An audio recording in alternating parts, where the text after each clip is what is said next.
Assalamu alaikum aziz görərmənlər. Yaşlar Avazı topu öz söhbətini bugün davam qılmaqda. Əgər siz məktəbini bitirətqan oxucu yoki ali oxuş ornunu bitirətqan student bolsanız, mərhəmət bizə müraciət qılın. Yardım qolumuzni sunamiz. Bugünkü bizniki studiyamızın əziz mehmini Dopalayev topunun müdiri Sulhi Məşrəf bilan olmaqçı. Sulhi, xuş gəlibsiz. Assalamu alaikum.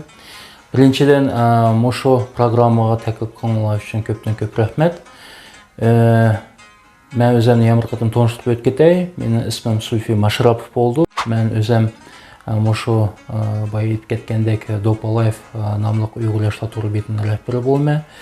O'zim Yerkat shahardan shu yerda tug'ilib o'sgan. 11 yıl mobaynida Xayol Hamra nomli Uyg'ur o'rta maktabida bilim olgan. Maktabni tamomlagandan keyin shu Olmaotadagi Albayxon nomidagi Qozoq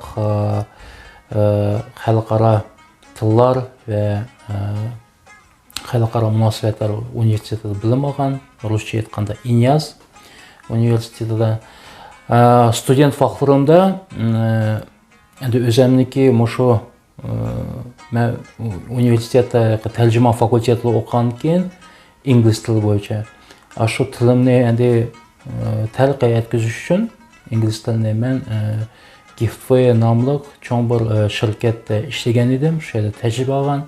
Asosan u yerda u kompaniyada u shirkatda biz chet ellardagi kompaniyalar bilan aloqa tuzib, ularni ichida Turkiya, Italiya bo'lsin, shular bilan aloqa tuzib ko'plagan loyihalarni ma'qulgan edim. O birinchidan menga shundoq bir cho'ng bir foydalari, birinchidan o'zimniki ingliz tilimni rivojlantirgan. Ikkinchidan endi o'zim cho'ng bir tajriba olganda bu yerda. Shu u universitetni tamomlagandan keyin men har yillarda endi ko'plagan bir shirkatlarda ishlagan edim. Hozirgi vaqtda o'zim project manager degan kasb bor. U project manager degan kasb asosan marketolog, targetolog, mobilograf yoki grafik dizaynerlar qaraydigan bir kasbda. Bizningki asosiy maqsadimiz misol cho'ng shirkatlar hozir cho'ng shirkatlarga, cho'ng kompaniyalarga misol marketing kerak. Hozirgi vaqtda men project manager kasbi bo'yicha ishlayapman. Project manager kasbi asosan shu marketing sohasida o'zi bir kasb hisoblanadi. O'zim bir cho'ng kompaniyada ishlayapman, shu marketing kompaniyasida. Mening kasbim qandaq deysanglar, qandaq tushunchaga ega bo'ldi deysanglar, misol bir cho'ng shirkatlar bo'lsin, ular bizning kompaniyamizga kelishi mumkin. O'zining brendini texnik taraqqiy etkizish maqsadida. Shunga biz endi ularga marketing tarafdan yordam qilishga tirishamiz. Men project manager bo'lgandan keyin mening qo'l ostimda marketologlar, hozirgi shu SMM specialist degan SMM mutaxassislar bor. Shu yoki Instagram, TikTok, Facebook to'rbetlar qaraydigan grafik dizaynerlar, mobilograflar, shu bir mutaxassislar project managerning qo'l ostida ishlaydi. Bizniki asosiy maqsadimiz shu kompaniyalarning, shu shirkatlarning brendini texnik taraqqiy etkizish. Ular o'ziga bizga bir maqsad qo'ydi. Shu maqsadni biz endi bir o'tirib, bir konferensiya qilib, bir yig'inlarni o'tkazib, strategiyalik bir plan yezib ishlashga boshlaymiz. Ondan boshqa endi bo'sh vaqtimda men jamiyatlik ishlarga faol qatnashman. Shu bizniki Uyg'ur yoshlarga bog'liq bo'lgan proyektlarni yurgizyapmiz. Ko'plagan bizniki jamiyatlik fondlarda, birlashmalarda yaxshi ishlayapmiz, yaxshi ishlarni ma'quzyapmiz. Shu asosiy endi bizniki mening ishim shu marketing sohasi bilan bog'liq bo'lgan. Yaxshi, rahmat. İşlərinizə muvaffaqiyatlar tilaymiz. Endi o'zimizning asosiy ish maqsadimizga kelsak, siz Dopalayev gruppasini mana quribsiz Şu topta asasi məqsədiniz nima? Nima üçün siz Dopa Life deb qurdunuz? Endi Dopa Life tor betinin qurğunuğa mana Allah buyursa mushu 5-mayda 8 yil bo'ldi ekan. Birinchi bizniki asosiy maqsadimiz mushu har xil sohalarda ishlab kelayotgan bizniki Uyg'ur yoshlarimiz haqida bir ma'lumot berish. Endi bizniki Uyg'ur xalqimiz misoli o'ziniki milliy taomlari bilan, sport, san'at bilan butun olamga endi donliq desab xatolashmayman. Lekin bizniki har bir sohalarda utuqlar yetib kelayotgan yoshlar intayin ko'p. Shunga endi meniki asosiy maqsadim shu Dopa Life'da bo'lganim shu yoshlar bilan tanishtirish. Misol ilm-fanda bizniki ishlab kelayotgan yoshlar jiq. IT shu ilm-fan, IT, adabiyot, meditsina sohalarida ishlab kelayotgan yoshlarimiz ko'p. Shularni biz shu Dopa Life tor beti orqali tanishtirib kelyapmizda. Onun boshqa endi bizniki yoshlar o'ziniki tarixini, urf-odatlarini unutmasin degan maqsadda biz ko'plagan bir maqolani o'zimizga shu tor betimizga chiqarishga tirishamiz. Maqoladan boshqa endi o'zimiz shu Dopa Life bilan, Dopa Life'ning bolalari bilan, yigit-qizlar bilan ko'plagan bir ish tadbirlarini uyushtiramizda. Shu sport bir turnirlar bo'lsin, yoki bir yoshlarga bag'ishlangan yoki bizniki urf-odatlarga bag'ishlangan bir kechiliklarni uyushtiramiz. Yaqinda biz mana Yerkatda cho'ng bir futbol turnirini o'tkazdik. O markaziy stadionda o'tdi. Har yili biz ashta bir turnirlarni o'tkazishga tirishamiz. Mana Allah buyursa may oylarida biz ashta bir futbol bo'yicha turnirni yana bir qatim o'tkazamiz deb o'ylaymiz. U bir ikkinchidan may oyida endi bizniki Dopa Life tor betining o'zining bir tug'ilgan kuni bo'ldi, 5-may. Shuni biz endi o'tkazishga endi bir cho'ng bir endi bir masshtabli bir kechilik qilmizmi yoki konsert qilmizmi, o'zimizning to'pdoshlar bilan, o'zimizning bolalar bilan to'pimiz bilan o'ylashtiryapmiz. Lekin endi uni o'tkazish kerak deb o'ylayman. Birinchidan u yerda bizniki asosiy maqsadimiz faqatla bizniki shu 8 yil ichida qilayotgan ishlarimiz bilan tanishtirish emas, lekin birinchidan shu bizniki urf-odatlarimiz bilan yoshlarga tanishtirish. Bizniki shu boya aytgandek har xil sohalarda ishlab kelayotgan bizniki yigit-qizlarimiz bilan shu yerga shu kechiligimizga taklif qilish va shu yoshlar bilan tanishtirishda. Shunda ashliq ishlar bilan hozir bir shug'ullanyapmiz. Endi siz sulhi har qanday otlarni qo'yishingiz mumkin-da bu to'pga. Nimaga siz Dopa Life deb shu dopaga asoslangan holda qo'yibsiz? Shuning bir sabab va maqsad bormi? Endi onun oldida men bir to'p bilan ishlagandim. Bizniki o'zimizniki Uyg'ur KZ nomli bir tor betimiz bordi. Endi qarasam ko'plagan bizniki yoshlar Instagram bo'lsin, Facebooklarda asosan Uyg'ur nomiga bog'liq ko'plagan bir guruhlarni yechib olganda, shu men o'ylagandim, shu yana bizniki shu Uyg'ur xalqimizga bog'liq bo'lgan bir nomlar bo'lsa, shu nomlarni men qo'llansam deb bir o'ylab kelishga boshlandi. Keyin o'ylab ko'rsam, misol Dopa u Uyg'ur xalqimizning boyligi timsoli deb desam xatolashmayman. Simvoli ritida. Shu life degan u ingliz so'zi hayot degan ma'noni bildirdi. Shunga Dopa hayoti yoki bo'lmasa Uyg'ur xalqining hayoti, Uyg'ur xalqining boyligining hayoti desam, ashta bir ma'noni bildirdi.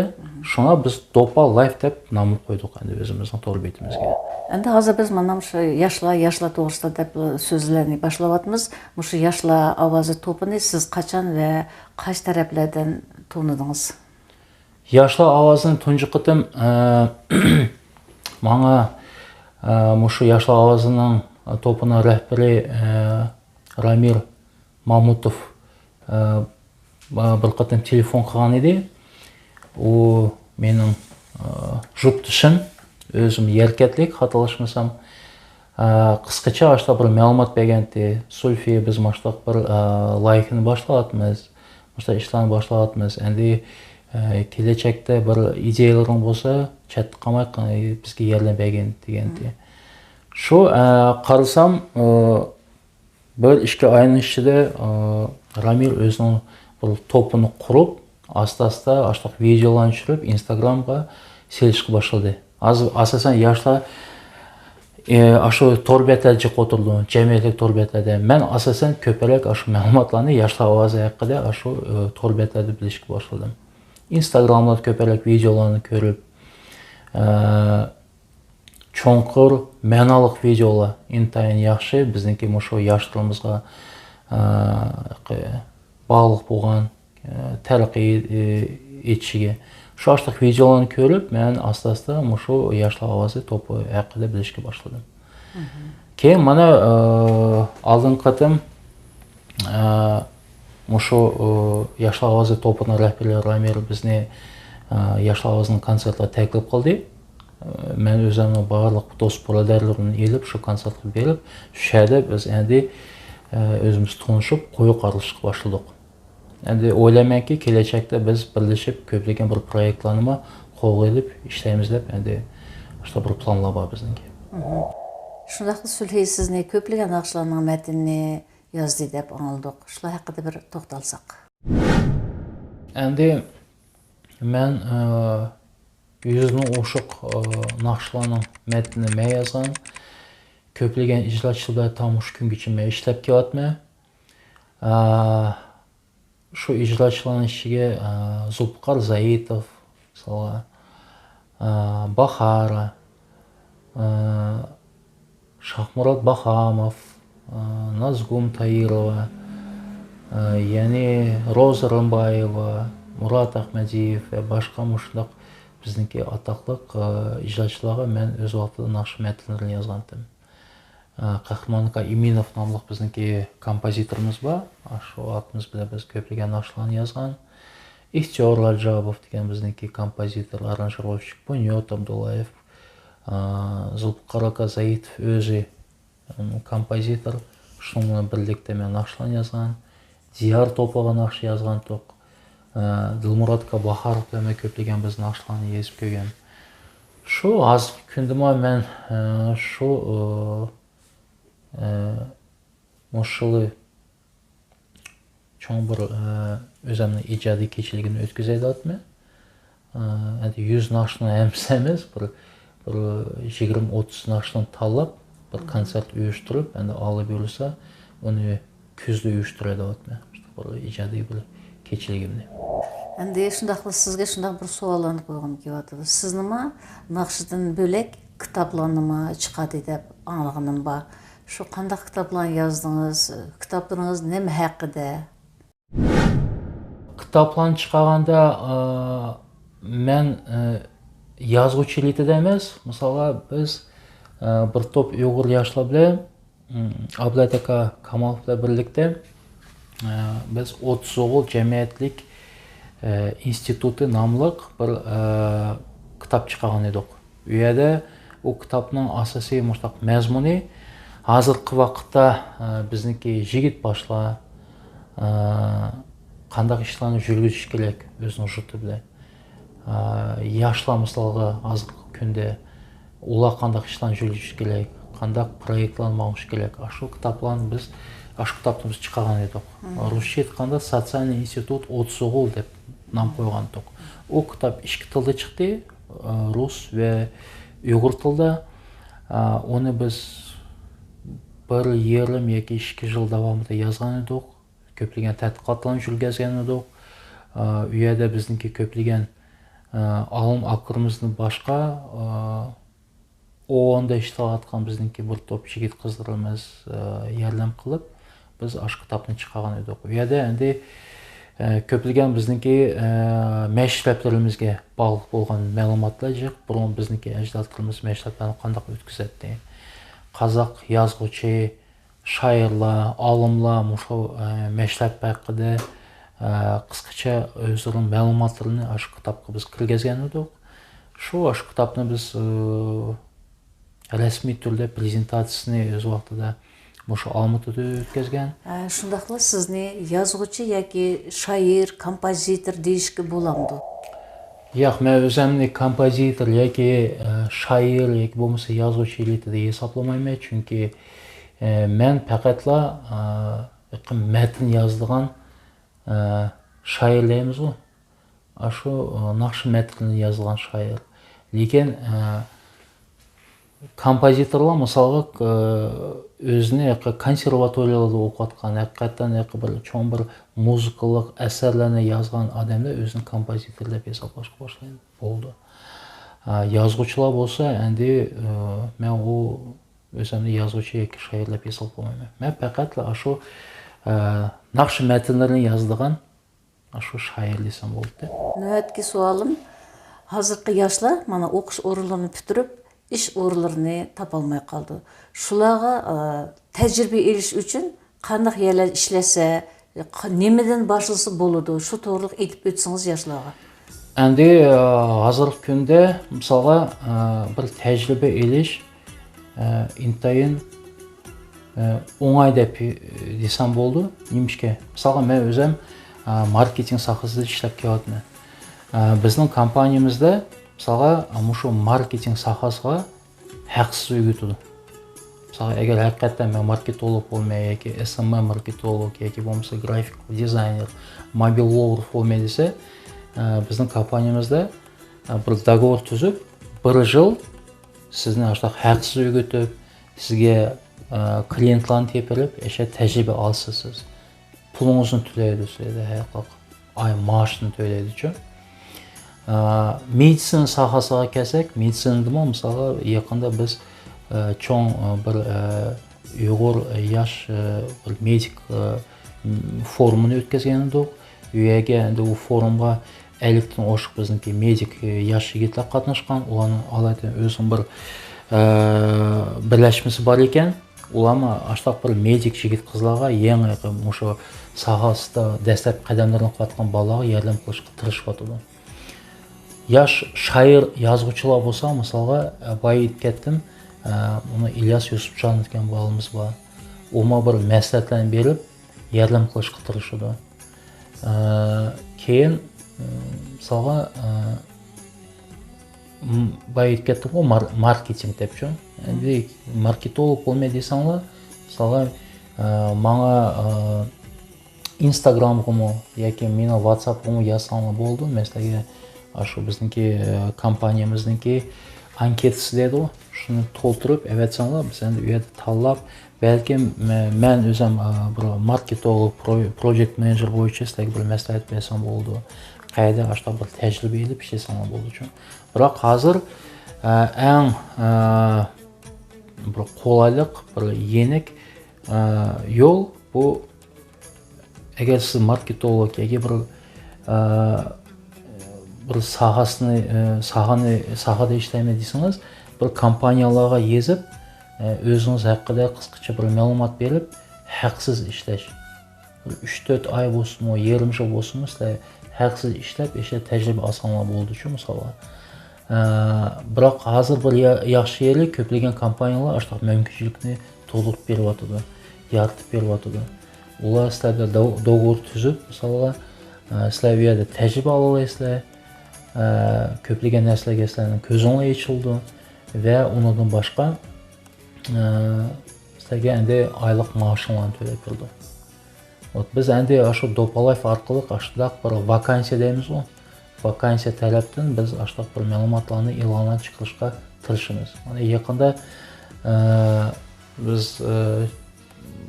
bir obro'y cho'ng bir yurist advokat akrimimiz bilan ko'rishgan edik. Ular deydi, agar sulfistlarning oranglarda yosh yurist yigit qizlar bo'lsa, bizning kompaniyamiz kelsin, bizning kompaniyamizda tajriba olsin, biz yordam qilamiz, maslahat beramiz deydi.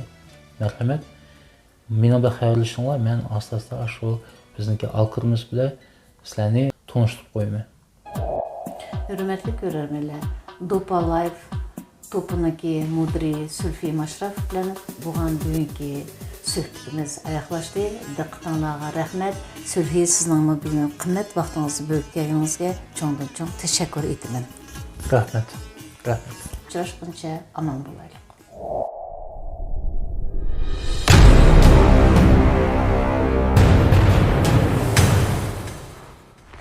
Yaşlığa tileydiğim hazırki zamanda biz Uyghur yaşları hemimiz ön bolaylı. Hakikaten bizniki vatanımız Kazakistan'a o'sha taraqqiy etishige o'zimizning cho'ng bir ulushimizni qo'shaylik. Qaysi sohada siz ishlamang, har bir sohada siz haqiqatdan cho'ng bir mutaxassis bo'lishga tirishinglar. Hozir yangi texnologiyalar, internet, jamiyatlik to'rbatda taraqqiy etyapti. Uning salbiy va ijobiy taraflari bor. Shuning foydasini ilishga tirishinglar, ijobiy taraflarini ilishga tirishinglar. Internetda, jamiyatlik to'rbatlarda intayin foydali ma'lumotlar ko'p. Shunga hozirgi birinchi o'rinda sizlar o'zinglarni taraqqiy etkizish sizlarda birinchi o'rinda bo'lishi kerak. Hozirgi vaqtda ko'pincha yoshlar g'ururlik qilib, ish yo'q,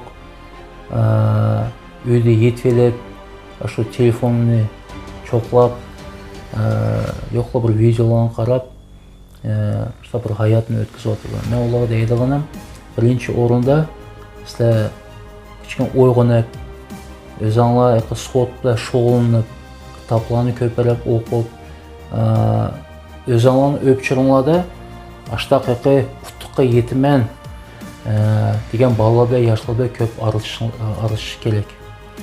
Bir hajviy bir maqol bor. Senin yanında 3 milyoner bo'lsa, sen 4 milyoner bo'lsa. Senin yanında 3 aqlsiz do'sting bo'lsa, sen 4 aqlsiz bo'lsa. Shunga sening o'pchiringlarda, sening atrofinglarda faqat qutuqlarga yetib, men o'ziga maqsadlarni qo'yadigan, cho'ng maqsadlarni qo'yadigan yoshlar bilan, bolalar bilan aralashishga tirishinglar. Bizniki ko'pchilik ashtaq bir Topalaevdagi foydali materiallarni o'qishga tirishinglar.